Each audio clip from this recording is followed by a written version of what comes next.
I get this question from my clients. Why is my dog not listening to me? And they may make a comment about their dog being stubborn.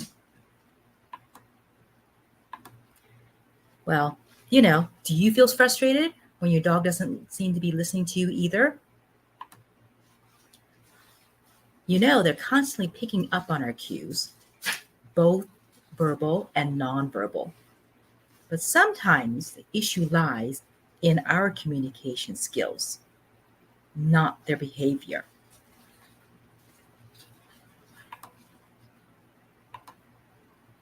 So my name is Linda Kwan, and I am the owner and trainer at Wow Bow Wow. I specialize in working with pup parents, with family dogs, the puppies, everything from the 2 to 4-month-old babies to the adolescents, the rambunctious, the wild child from like 5 months old till maybe like 2 years old. And then, of course, the people who have mature dogs, whether they be rescue dogs or they've had the dog for a while and some behavior issues are coming about. So let me share with you, why you may be encountering this and and to help you understand not to label them stubborn.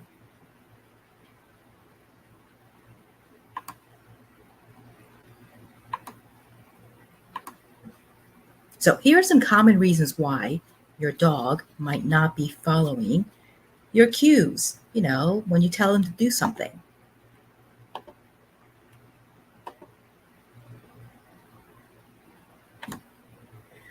Miscommunication. It's not always clear for them. We might think we're using clear cues, but for our dogs, it can be confusing. Have you ever tried learning a new language where the instructions are not very clear? It's frustrating, right? The same goes for our dog. Make sure your cues are short, consistent, and delivered in a positive tone. Second reason, they have not, learned the cue. They don't understand it yet. Just because you said the cue a few times doesn't mean your dog fully understands it. Training takes time and repetition. You may have to break down the cues into smaller, more manageable steps and reward your dog for each successful step and gradually build towards the final behavior. That builds their confidence as well as, finally understanding the cues. Now, this third one, many times, is the culprit. Distraction overload. Too much going on around them. Especially when you're trying to train something new. For the training, if it's too noisy or chaotic, it's likely, to be unsuccessful. It's like us trying to concentrate on a book while someone is shouting in your ear.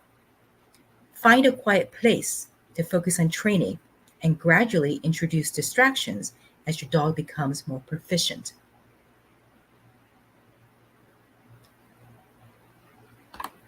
So what can you do instead of calling your dog stubborn? Well, here are some tips.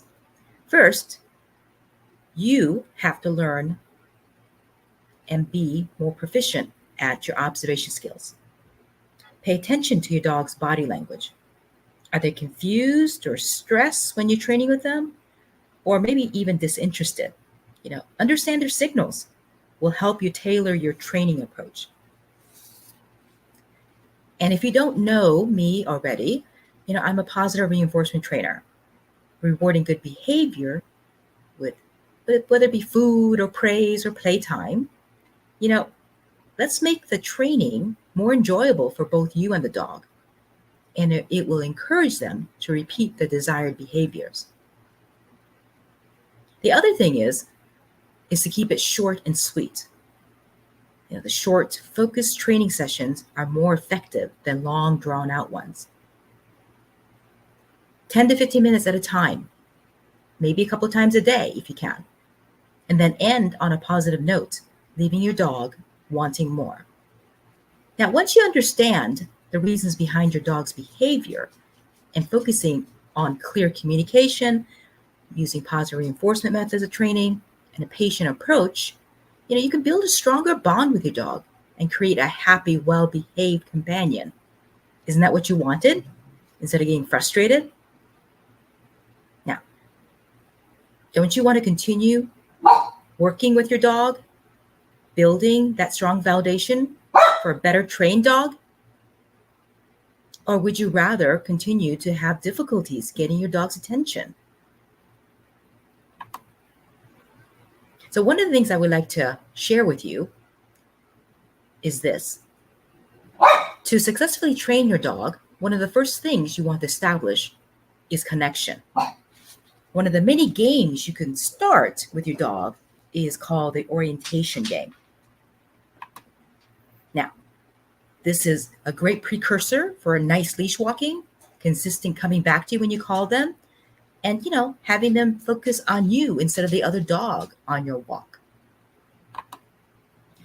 Teach your dog this vital step before or as you're starting to train leash walking or recall. Now you can grab the link to this free, easy to follow video. Remember the orientation game? I'll have it in the comments.